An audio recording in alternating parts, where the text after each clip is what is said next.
Telemann à Fantaisie numéro 9, le Vivace. Alors, pas trop le faire trop vite pour l'instant, mais attention aux appuis. Donc on va commencer par appuyer sur le Si, après la lever. Et après, il faut qu'on entende le Si. Enfin, Si, c'est ça la mélodie. Les Si en dessous, ils accompagnent.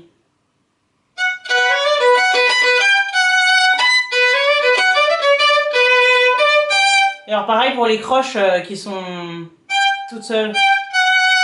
Je vais faire un petit peu courte. Voilà, donc ça c'est pour le début. Et après...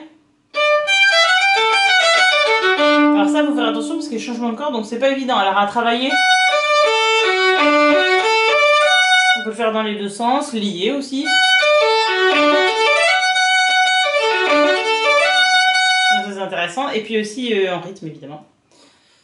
Alors on reprend ce passage.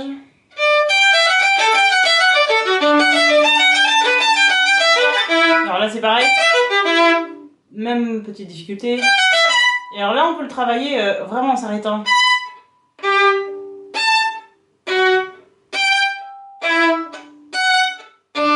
Avec un petit martelet. Parce que c'est ça la difficulté en fait, de sauter les cordes. Hein. Et après bien entendre qu'on a deux voix qui se répondent.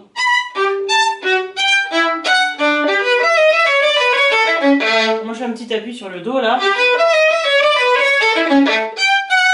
Qui lance la petite descente détachée. Et alors là quand on arrive ici, il faut faire sonner les basses. Elle continue à résonner en fait, on l'entend là. Et la mélodie du haut, c'est-à-dire pas les ré mais les autres do. Finalement c'est ça qui est intéressant. Et les ré c'est juste un accompagnement. Donc à travailler en rythme mais aussi en appuyant bien. Parce qu'on a très envie de faire... Ça c'est la tendance de bouler à chaque fois la première, donc il faut aller contre ça en faisant le contraire, c'est-à-dire éventuellement travailler un peu plus ce rythme pour justement aller contre ça.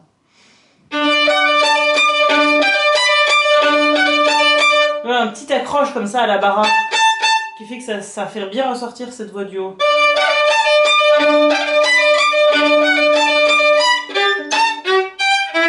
Alors là c'est pareil que tout à l'heure évidemment.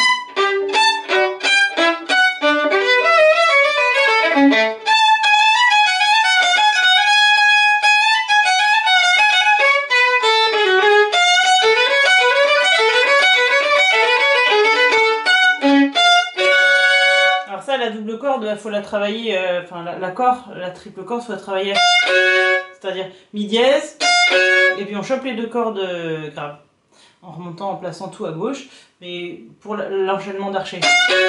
Donc mi dièse, et puis fa dièse do dièse avec le deuxième doigt. Puis après on rajoute le fa dièse aigu. Voilà, alors ça c'est pour la première partie. La deuxième partie maintenant, ben, ça marche un petit peu pareil, hein, la levée, elle appuie sur le ré.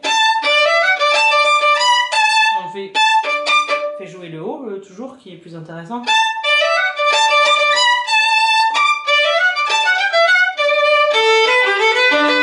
Alors là, moi j'aime bien jouer sur ces ré qui sont tout le temps en corde à vide, sur une sorte de basse qui vient comme ça, mais pas toujours au même endroit du temps. Et c'est justement ça qui est intéressant rythmiquement, donc je l'ai fait sonner un petit peu plus.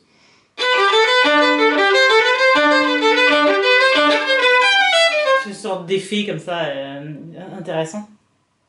Et puis, comme c'est une corde à vide, elle va sonner tout seul, donc c'est une basse qui sonne comme ça.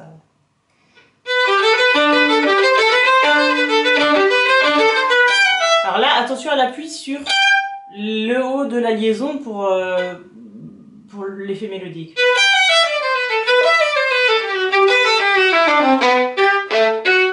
Et pas trop faire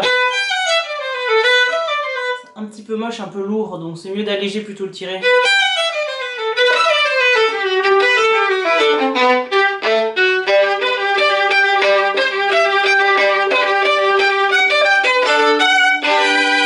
Là on arrive au passage, un changement de tonalité, quelque chose un petit peu plus intérieur. Alors pour travailler celui-là, ben c'est un peu comme tout à l'heure, hein. Déjà travailler comme ça déjà. Et comme ça aussi, juste le haut, juste le bas, puis les deux. Voilà, Voilà, et puis moi je démange sur le... Parce que là, évidemment, il faut qu'on soit en troisième, hein, à 40, comme d'ailleurs à 14, c'est le même principe. Et je descends là, sur le si, mais dans le tempo. Après, il y a d'autres possibilités. Un petit peu différent là, en couleur un petit peu plus intérieure peut-être.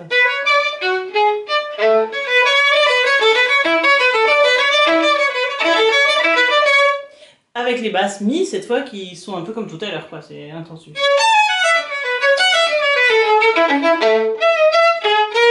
Alors c'est un peu pareil dans le côté détaché, c'est une marche harmonique, donc c'est un ton au-dessus de ce qu'on avait avant, à 45. Donc un petit peu plus brillant, mais toujours un peu détaché comme ça.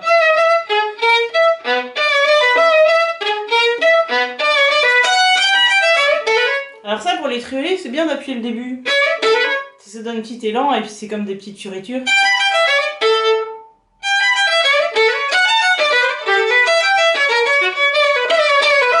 Un petit crescendo pour aller vers les doubles croches.